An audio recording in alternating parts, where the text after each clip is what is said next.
How's day, everyone? Welcome to day 2 of the Gathering of Pacific Islanders for Prevention, Education, and Community Empowerment Go Peace Conference.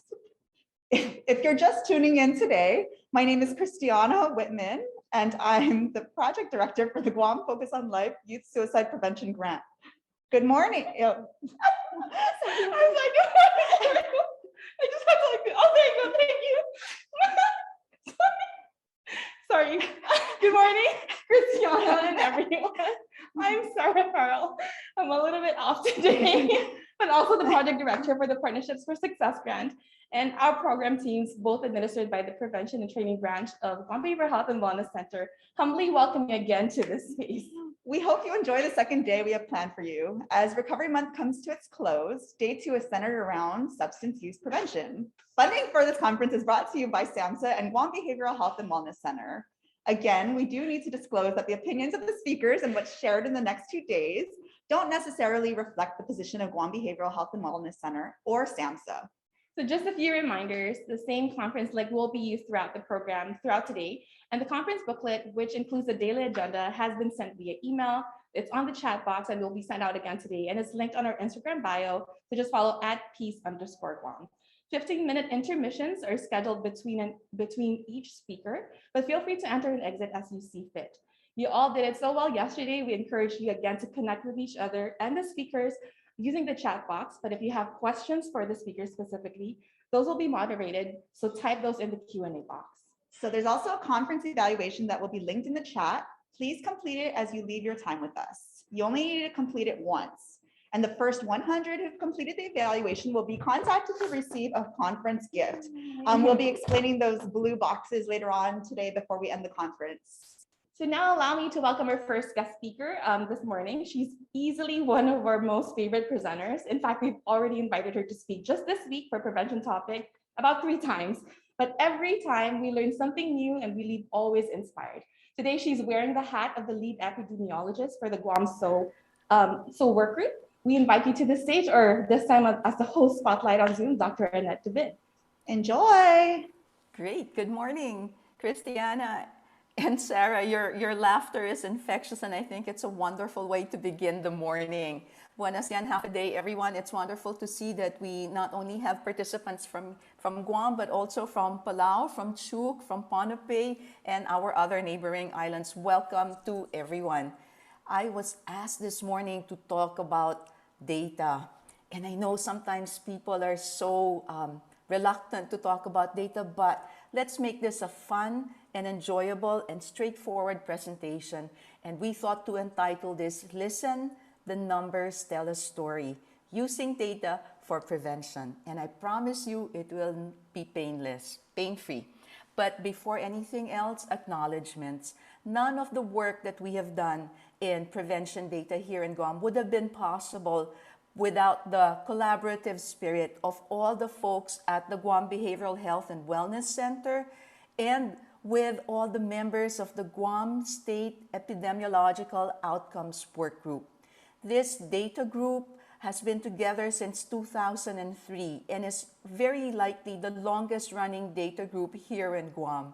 And we are constantly working to look at the data to help us guide our prevention priorities. I also wanted to start with some disclosures. I don't have any known conflicts of interest to declare, and as Sarah and Christiana pointed out, this presentation really reflects my own personal insights and opinions and not necessarily those of any of the institutions I am affiliated with. And we have 3 learning objectives for today. It's to identify 4 data parameters that help us understand the significance of our data, define how data can be disaggregated, to reveal those hidden inequities, and to enumerate 5 principles or cardinal rules for effectively dealing with data. So let's begin. This is Edward Deming. You may not know him because he's not very popular and he doesn't have a YouTube channel. But he said, without data, you're just another person with an opinion. Now, who is this guy? Actually developed the sampling frame for the census that we do every 10 years. And his sampling frame is still used today. And you've heard about total quality management. This is the person, the statistician, who started it all. So he does know what he's talking about. Without data, you are just another person with an opinion. A little bit about Guam's epidemiological outcomes work group. When I came to Guam back in 2003, we didn't really have a good profile of substance use here on the island. And because of the Strategic Prevention Framework State Incentive Grant, we were able to put together the various data gatekeepers here on island to create the EPI work group. And it has just grown throughout the years.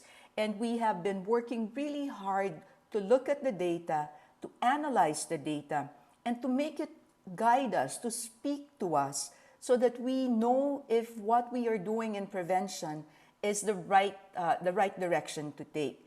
And so over the years, we have come up with many data products. And today, in the time of COVID, we have tried to come up with data products that are relevant to the COVID pandemic as well. Now, we rely in the EPI work group on two key population data collection systems. The first is the Behavioral Risk Factor Surveillance System, which looks at data, various health indicators, in those of us who are 18 years old and older.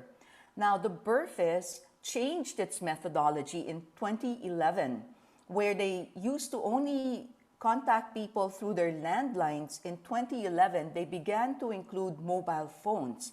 And so that reset the baseline for this particular data system, and we have about 10 years worth of data as of today. Then we also have the Youth Risk Behavior Surveillance System, which is run by the Guam Department of Education. And I always like to say that this is probably the best surveillance system we have on island. It's been going on biannually since 1995, and it looks at middle school and high school students within the Guam Department of Education. Both of these population data collection systems have a set of core questions that they ask in all the sites where these surveillance systems exist. So basically, every U.S. state and territory is collecting the same set of data to answer the core questions. And then there's some flexibility built in, so that if you feel like you need to ask particular questions on particular health topics, you have the option to do state-added questions. And we have taken advantage of that to help us improve and augment the prevention data that we are collecting for both of these data collection systems. Of course, no data is 100% perfect. And there are pros and there are cons to these data surveillance systems that we have. I think very importantly, both the BRFIS and the YRBS are established surveillance systems. That means that the methodology has been developed very painstakingly and is very sound. They also collect from a representative sample of the population, so we can generalize the results to the entire population. And they have been collecting data consistently over many years, so they give us a good idea of what's happening over time. They are also very comparable because the same questions are asked in every site that these systems are in place. And so we can compare the data that we collect here in Guam with the data that is being collected in Palau, the data that's being collected in Alabama, and the median data for all U.S. states and territories. So it gives us a good index of comparability to other U.S. states and territories. But there are limitations too. So one of the data limitations is these data are self-reported. And so they have been cross-checked for validity, but keep in mind that this is voluntarily reported data and that can have its own limitations. For the youth data, it is limited to youth in the public school systems under the Guam Department of Education. So it does not collect data from the private schools, from the Department of Defense schools, and from the charter schools. So that is a data gap. And for adults, because the data is collected by phone, we do have to think about the digital divide. There still are people who may not have access to either a landline or a mobile phone, so they are being missed. There are also some questionnaire limitations because you can't have a very long questionnaire, and there's a limited number of questions that can be added. Having said all that, if you look at these two collection systems, data collection systems, they do produce good data. And so you might ask me, Dr. D, what does good data mean?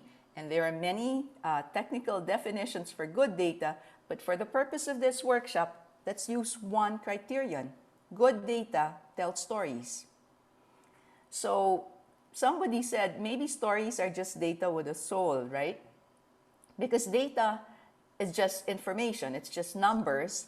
But if you can analyze the data in a systematic way, you can actually begin to draw out certain stories that they tell you about where problems exist, where things are going well, where things are not going well, and where we need to focus our prevention attention on. So good data tells stories. And sometimes people come to me and say, there's too many numbers, there's too much data, it's so overwhelming, how do I begin? And I like to say that in general, you really want to look at 4 key things when you're dealing with data, and then when you're doing evaluation, a 5th thing. So the first thing I say is always look at magnitude. How large is the problem? How large is the problem of smoking? How large is the problem of amphetamine use? What's the percentage of the population affected? And very importantly, to answer this question, always use rates, meaning always have a denominator so that you contextualize your numbers. We sometimes hear people say, oh my God, there were 5 counts of COVID yesterday. Okay, so five cases. What does 5 mean? Is that 5 in a population of 25 people? Is that 5 in a population of 168,000 people? So you need that denominator to contextualize your magnitude data. But that's the first thing you look at. How large is the problem? Use rates, not counts. The second thing you want to look at is what's the trend over time? Is the problem, is the issue changing over time? Is it improving? Is it getting worse? Is there no change? So you want data that is collected over a period of several years consistently so that you can answer this trend information. The third thing you want to look at is how are we doing compared to some other benchmark, whether it's maybe our neighboring islands or it's the entire US with its states and territories, or is it the world, or is it the Asia Pacific region? Whatever it is, you want to have a benchmark that will enable you to see if you're in a better place or in a worse place when it comes to prevention. And the fourth thing that you want to include when you look at your data is equity. Because we tend to aggregate all the data and put it all together into one average, and that's very helpful to get an overview, but you still want to be able to disaggregate that data to figure out, are there certain segments in our community who are disproportionately affected by an issue? So you want to look at the data disaggregated by sex. And recently, the Youth Risk Behavior Survey has also been disaggregating by sexual orientation. It's an important parameter. You want to disaggregate by ethnicity, by age, and by some of the other social determinants of health, like educational level and economic income. There may be other characteristics, depending on your population, that might be of value so that you can use this to help you disaggregate the data and figure out, does inequity exist? And then when you are doing evaluation, if you're wanting to measure the impact of a policy or a program, then you also want to measure progress. So you want to look at impact indicators. With this policy, are we making a positive impact? Are rates going down because we've imposed higher taxes on tobacco? Or is marijuana use decreasing because we have better compliance? Or is it increasing because we've legalized it? So these are questions to ask when we want to measure progress and to measure the impact of certain prevention interventions. So let's take a look at some of the examples we've had here in Guam, and then try to see what the data, what the numbers are telling us. And the important thing here is you have to start first with a very clear question. Don't just start by immediately collecting data, because you can be collecting any type of data and you could spend your entire life doing that. But if you don't know what the question is that you want answered, you will be lost in the data collection. So I always tell Sarah and the team, begin with the end in mind. What do you need the data for? So always start with that question. And in our case, when we started here with the EPI work group in 2003, the question we had was, what is the profile of substance abuse among youth in Guam? We didn't know.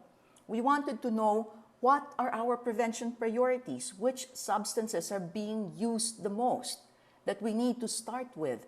Who is at greatest risk? And why are they at risk? And how can we prevent substance abuse risk? And what effective strategies can we deploy for effective prevention? So we started with these sets of questions first, and then started to look at where we could collect the data. And then we analyzed the data to answer the questions. So let's start with cigarette smoking. So I'm just going to show you, for a start, the 2019 data from the Youth Risk Behavior Survey. And so the first thing we ask is, how large is the problem? What is the magnitude? And what we found out from the Youth Risk Behavior Survey is overall, 12% of our high school youth in Guam and 9% of our middle school youth in Guam are smokers. Okay, so that doesn't sound too bad, right? But it's kind of hard to visualize what 12% and 9% look like. So one thing that we like to do in the SO is to make it very concrete and to show how many out of 10 students would be smokers based on these data. And what we see is, for both middle and high school youth, about 1 in 10 students are smokers. And initially you might say that's not so bad, but then you start to think, wait a minute, these are middle school students. 1 in 10 is a current smoker. So now the red flags start to come up, right? That's just the first criterion, magnitude. Now you want to ask trend. What's been happening with youth smoking over time? So we are lucky because the Youth Risk Behavior Survey in Guam started in 1995. So we have close to 20 years worth of data to look at. And what we see here, and just look at the green lines for now, because these are what represent the Guam data, what you can see is, compared to the level in 1995 and 1997, where the high school youth were smoking at almost 50%, we're not doing too bad. It's actually been going down. And so now in 2019, high school students are at 12% compared to 45% in 1997. So it looks like for trend, we're not doing too badly, right? And then we go to the third thing, which is to compare it to a benchmark. And now look at the red line. And the red line is smoking over time among high school youth in all the U.S. states and territories combined. So that's our benchmark. And if we look at that, one thing we notice, first of all, is the high school youth in Guam, their line is always higher than the U.S. youth. So for every year for which we have data, smoking among high school students in Guam has always been higher than the U.S. So while there seems to be an improvement over time, it's going down, and it's now only 12%, this tells us it's still not good enough, because in the US, the median is 6%. And so now when you compare that, we begin to see, oh my goodness, that 12% that we thought was too low is now double the rate of the US youth. And so youth in Guam are smoking at the rate that is double that of all other US states and territories. That's not so good. And then the last thing I'll point out, the last story that this graph is showing, is look at the line for the middle school, the darker green line. And you'll notice something here. Back in 2015, the middle school rate of smoking here in Guam became equal to the US rate of high school smoking. And today, in 2019, our middle school youth are actually smoking more than the high school youth in the US. That is definitely bad news. So this is how you can use this systematic approach to get the data to tell you its stories, to get the data to reveal what's important. So if you compare Guam to the rest of the US, with the darkest color of purple being the worst smoking rates, we have the darkest color, as you can see. We are actually among the highest for youth smoking in the country. Now, what about equity? So now we were looking at aggregate data averages. Now we start to break it down. So if we look at sex, if we disaggregate it, what do we find? We find that high school girls smoke at a rate that is half that of high school boys. And we see the same pattern for middle school. So the boys are smoking at a rate that is 2 times that of the girls. We also find that as they get older, as the grade increases, smoking increases, not surprisingly. But here's the thing, when you start to break it down by ethnicity, we find that there is a definite disparity here because Micronesian Islander youth are smoking at a rate that is double that of Chamorro youth, and that is 5 times the rate of Filipino youth. So this begins to raise the question, what is it that is protecting the Filipino youth but is putting our Micronesian Islander and Chamorro youth at risk? So this is how this aggregation begins to uncover to a more granular detail where attention needs to be focused. And if we look at sexual orientation, what we find is that youth who are either gay, lesbian, or bisexual, or uncertain of their sexual orientation, tend to have higher smoking rates than youth who are heterosexual. So you begin to see how just using this very simple, 4-parameter approach to analyzing data, you already begin to see that the data is giving you a very rich story of smoking. Let's try looking at, and finally, the fifth criterion, measuring impact, because tobacco control is an area where we've made many policy and program interventions here in Guam. So one thing we can do is to note on the trend line where every policy was implemented. And what we see in this trend line is for every year that a sound or a good tobacco control policy or program was started, the youth rates in Guam dropped. So for every year, the drop would happen consistent with the policy that was implemented. And so what this shows is that tobacco control policies are very effective as a prevention approach to youth smoking. So the 5 different criteria to look at data: magnitude, trend, comparison to a benchmark, disaggregation to look at inequity, and measuring impact. Let's look at e-cigarette use now, which is a little different from smoking. So what is e-cigarette use like in 2019? So magnitude, overall, 35% of high school youth in Guam and 35% of middle school youth in Guam use e-cigarettes. If for tobacco smoking, it was 1 in 10, for e-cigarette use for both high school and middle school, it is 3 out of 10 who are current smokers, meaning they have used it in the past 30 days. This to me is very shocking and very worrisome. And when we look at the trend, unlike the trend here is upwards. And so it looks like things are certainly not improving over time, and there's an indication that it may actually be increasing. Now, e-cigarettes came into Guam not too long ago, so we have less data on trend as compared to cigarette smoking, but we do need to follow this very quickly.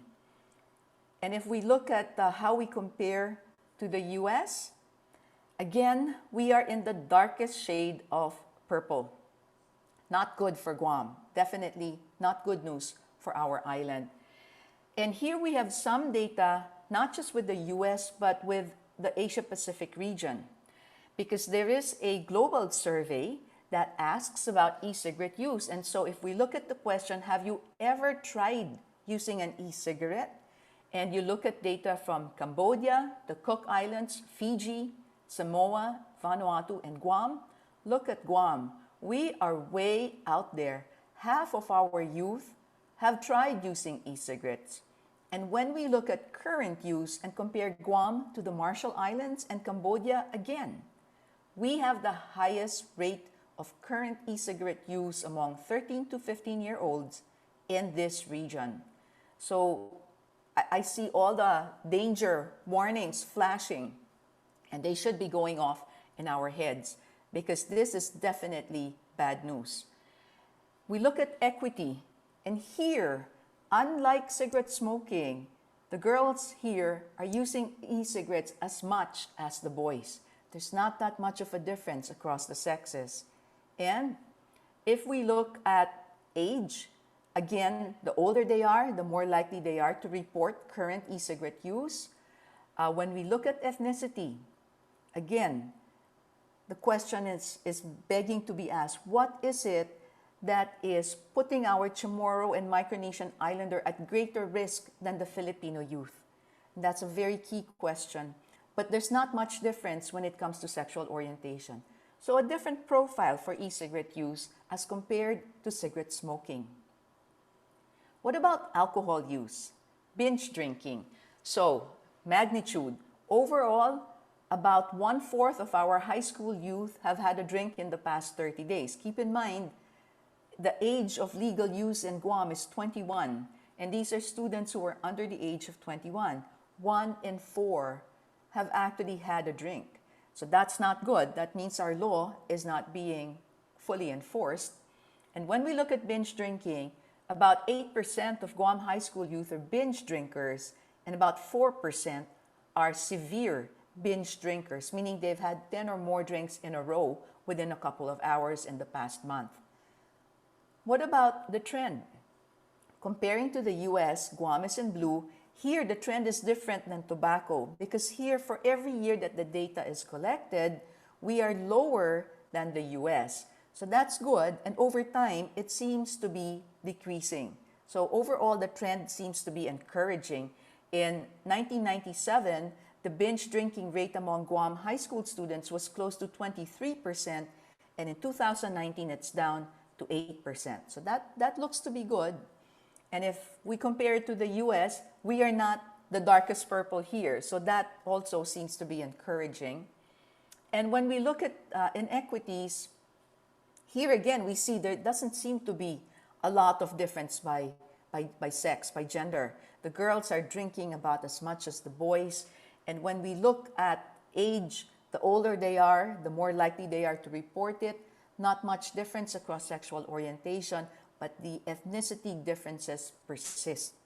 So this ethnicity difference of risk for substance abuse appears consistently across different substances, whether it's tobacco or alcohol.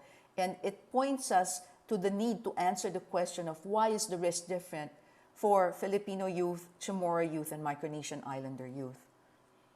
And because we've had some time to implement policies here in Guam with alcohol taxes and increasing the legal age for drinking, we can also measure impact over time. And as you can see, again, when policies were instituted, the rates dropped, and they have been dropping ever since. So good confirmation that sound policies actually do make a difference when it comes to binge drinking among youth. And finally, one more substance before we go to the cardinal, marijuana, an interesting topic because a few years ago, the Guam legislature decided to legalize recreational use of marijuana. So we were upset about e-cigarette use of 35%. Let's look at marijuana use. This is current use, or I'm sorry, this is lifetime use. And what we find is nearly half of all of our high school youth have tried marijuana, and 1 in 5 of our middle school youth have tried this drug. So again, the red flag should be up here. And when we look at trend, very different from tobacco and from alcohol, here there doesn't seem to be any change over time. The rates are staying the same, and they're high. The rates are high. So here and then, now if we compare to the US, which is the red line, and you look at the high school rates in Guam, the blue line, for every year data is collected since 2001, Guam youth are reporting higher use rates of marijuana as compared to their US counterparts. So no wonder our rate is higher, and if you look at it, it is higher than the scale that they have for the US. So we have the highest rate of marijuana use on our island. Not good. When we look at inequities here, it's almost like cigarette smoking. The girls report marijuana use at a rate that is half that of the boys. So it's more of the boys doing this. And when we look at equity again, the older they get, the more likely they are to report the use of marijuana. Not much that you see when it comes to sexual orientation, but those ethnicity differentials persist. So whether we're talking about tobacco, e-cigarettes, binge drinking, or marijuana, the risk is different across the different ethnic groups. So again, this becomes a priority question to answer. So what do the data tell us? So you have to pull all of these stories, individual stories, and put them together so that we have a compelling, holistic conclusion. And what we're seeing is that substance use among youth here in Guam remains an urgent public health priority. Smoking and binge drinking are going down, but smoking is still higher than the US. It's double the rate of the US average. And e-cigarette and marijuana use are high and are very concerning, especially given the more permissive policy environment now with marijuana. I think also very clearly, disparities are being highlighted by our data. We have to really use this approach of data disaggregation to find out who is at highest risk. And our data are telling us across all 4 substances that our Micronesian Islander and Chamorro youth have much higher risk than Filipino youth. So we need to uncover why. And finally, that policies, where they exist, if they are good, they work to reduce use. And we've seen that with tobacco, and we've seen it with alcohol use policies. So the data can really tell you a very good story about your substance abuse situation in your community if you approach it right and if you allow it to guide you in prevention work. So after doing this work here in Guam for 20 years now, what are some of the cardinal rules that I can share with you about data? So I have 5, which I think very basic and which I think everyone should be using, no matter what type of data work you are using. And the first that I need to emphasize is data is not an end to itself. Data is just a tool. And it's important to understand this because there are people who just make it their life's work to collect and collect and collect data without knowing what to use it for. And to me, that's always a danger sign when I'm working with programs that just want to collect the data and then you ask them what's it for and they can't answer you. Maybe that's not such a good place to be in. Have a question first. The question that you need answered is what determines what data you collect. You can collect any type of data. You could make it your entire life's work and you'll never end because data is everywhere. But the point is your data has to be used question. So the question precedes the data collection and the data analysis. Start with the question. Rule number 1. Rule number 2 is that data can serve many purposes. Sometimes you collect data to understand a phenomenon, so for information. Sometimes you collect data to figure out where your priorities are so that you know where to act first, so data for action. And sometimes you collect data to figure out if you're making an impact, so evaluation and assessment data. Are you making a difference? I think very importantly, you really want to focus your data collection really on action and impact. You want a result to come from your data. You don't just want your data to be an FYI. You want your data to guide change so that you are improving the health of your community. And to do that, it must guide action and it must measure impact. And so data that influences action and impact are more important than data that just informs. So keep that in mind. Action and impact are what you want from your data. Third rule is data isn't just about numbers. Now, I know I showed you examples that all had to do with numbers because most of our data collection instruments and systems collect quantitative data, so surveys, the census, so all of these polls, they produce numbers and they're very important, but that's not everything that there is to a phenomenon. You have quantitative data, but that tells you what the problem is, so the magnitude, the trend, all of these things we've talked about. But you need to complement your quantitative data with qualitative data, the why and the how. Qualitative data can be pictures, such as when we were doing photo voice before the pandemic. It can be words and thoughts and feedback from your environment, from your community. So this can be focus groups, key informant interviews. It can be video voice. It can be things like mind maps, for example. So these are non-numerical information that complement the numbers data. So the numbers will tell you what and how big, and the qualitative data will explain why and how. So for example, in the examples I showed you, all of those ethnicity-related inequities, that needs qualitative data collection to figure out why there's a difference between Filipino youth and Chamorro and Micronesian Islander youth. So don't forget your qualitative data because that is equally important and can add a layer of richness to your numerical data.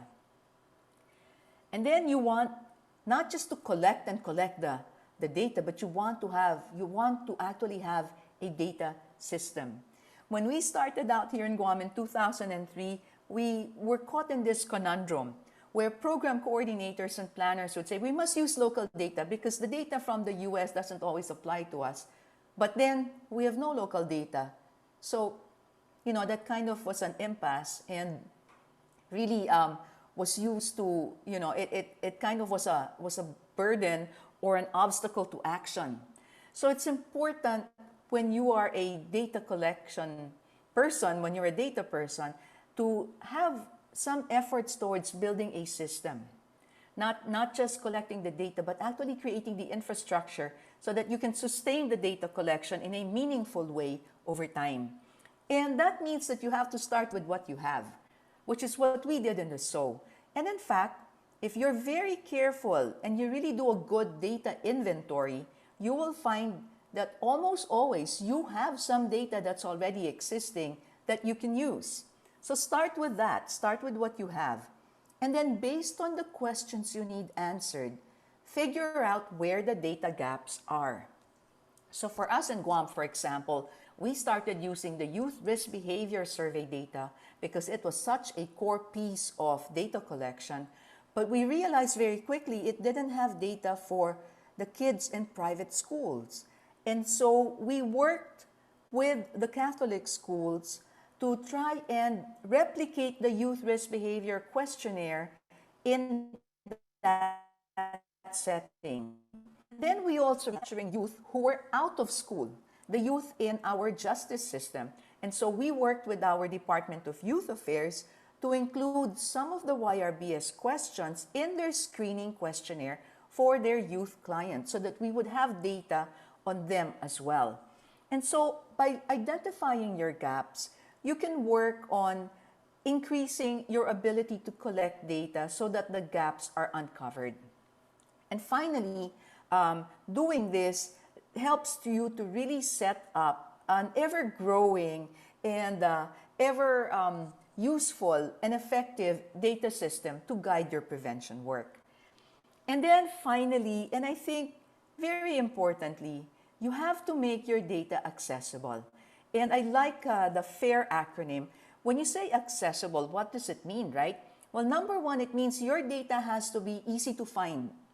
So put it out there in various forms of media so that people in the community, so that researchers, so that other prevention providers can easily and rapidly find your data. Make it findable. Make it accessible. Don't charge a fee to get your data. I mean, sometimes to me that's so frustrating. Sometimes, you're trying to find references and resources and you find a journal article and you're so excited and then all of a sudden you can't access it because you have to pay $200. That's just ridiculous, right? Because knowledge is supposed to be democratic and our data needs to be made accessible for it to be useful. So make your data freely accessible. I is for interoperable.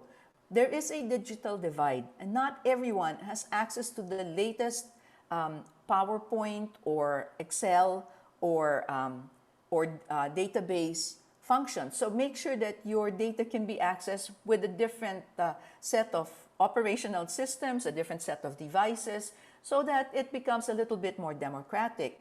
And finally, R is reusable, meaning people can use the data that you've created to answer their own prevention questions, to assist them in their own prevention work. Remember that data that is not shared and not widely used is useless. Don't let your data accumulate dust just on your shelf. I remember when we started, we had some folks who were very difficult to work with. Thankfully, they're all retired now. But they never wanted to share their data. It was their own little kingdom and they just kept it to themselves. But that meant none of the data could be used. And ultimately, we want the data to spur action and impact. And for that to happen, you've got to make your data accessible. So where does the telescope end and where does the microscope begin? What do I mean by this? Well, when you're first looking at the data, you're really using the microscope view, right? You're going deeper and deeper and deeper into the details. The more granular, the more information you can get from your data. But don't end with the granularity. Once you've looked at all of those criteria that we talked about, the magnitude, the trend, the inequities, the comparison to a standard, and the impact, once you've used that microscopic view, my advice is now step back further, and use the telescope. You do need to be able to have that ability to step back and to look at your data in its totality so that you can see the big picture, so that you can see that entire story that your data is telling you. So don't be caught in just one small aspect of your data. Make sure you know all of the aspects and then take time to just step back to look at all of it and to give your mind some space so that the data is able to speak to you in a holistic manner. One of the biggest things about the SO, and all of this work is made possible not by one person, but by all the members of the Guam EPI work group. It's because we have a good relationship. Our EPI work group is made up of the different data gatekeepers here in Guam. Some work on census data, some work on public health data, some work on mental health data, some work on hospital data, some work on police data and crime data, some work on the judicial system data, and so on and so forth. We all look at different parts of the data, but we have a good relationship built over years based on trust and respect. And because of that, we're able to share the data and in that way get a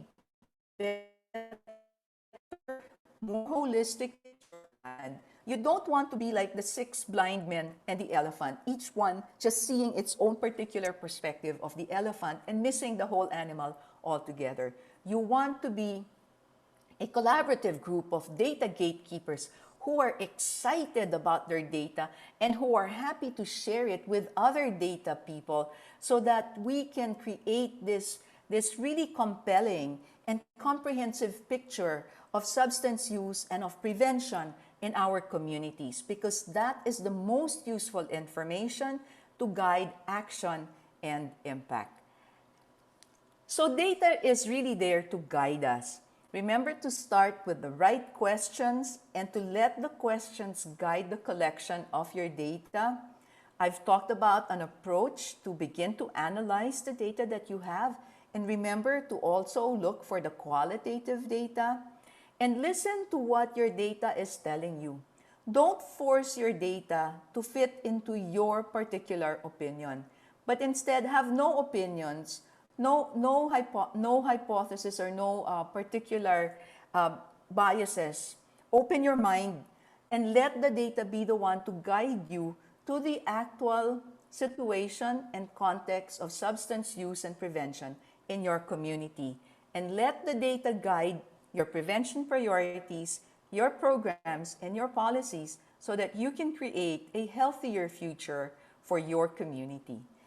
And that's what I have for you today. So thank you so much for your attention. And if you have any questions, I'm happy to take them now. I've also put my email down in this slide so that you can get in touch with me in the future if you have any questions. Thanks so much. Over to you, Sarah and Christiana. Hello, I'm back again. Thank you. Oh, wait, unmute. Can you hear me? Yes. Yeah, that was a well presented presentation. Whenever you talk about data, it just makes us all of us want to listen because you make it so easy. I wanted to thank you for that. And we have a couple of questions there, but due to time constraint, we're only going to go over like maybe one or two. So one of the questions there, it says, does language matter when giving middle school or high school students these questionnaires? Please consider English as a second language, or if a language other than English is spoken at home. That is an excellent question. And in fact, we have something here in Guam, cultural competence and the culturally and linguistically appropriate services. It's very important to consider the native language of the students that you administer questionnaires to. So this is very critical. I agree, absolutely. And for the last one, it says, should we customize substance prevention measures for each ethnic background? Or if so, all? And please consider multicultural approaches. Yeah, I think there's a couple of issues here. So if you want to be able to compare across different ethnic groups, you have to be asking the same questions the same way to each of the groups. That is just part of the methodology so that you are consistent in your approach. However, this is where I think the qualitative data collection, the interviews, the focus groups, that becomes very critical to have to complement the numerical data, because this is where you can infuse those culturally specific questions. And you can have richer form of information and data that can help to define the cultural context and how it impacts behaviors. So another very good question. Culture is such a powerful determinant of behavior, and it needs to be considered in any type of data collection system that we endorse. Mm-hmm. Thank you. And just one more person, they asked if you can share your slides again. Yes, absolutely. When it comes to like the URL, they start on the first slide. And if you, did you want me to share it now? Share it if it's possible. You know what I can do is let me send it over to Sarah, and then maybe you can email. Like I say, your data has to be accessible. Whenever I do presentations, my slides, I always share it, and you can feel free to use it. Just please ascribe it to the work of the SO. That's all we ask. But I will send it to Sarah, and she can email it to all the participants, and I hope you can make good use of it. Thank you so much. Thank you. All right. And to our attendees, you have a 8 to 5 minutes break. You can come back for the next session. Thank you so much.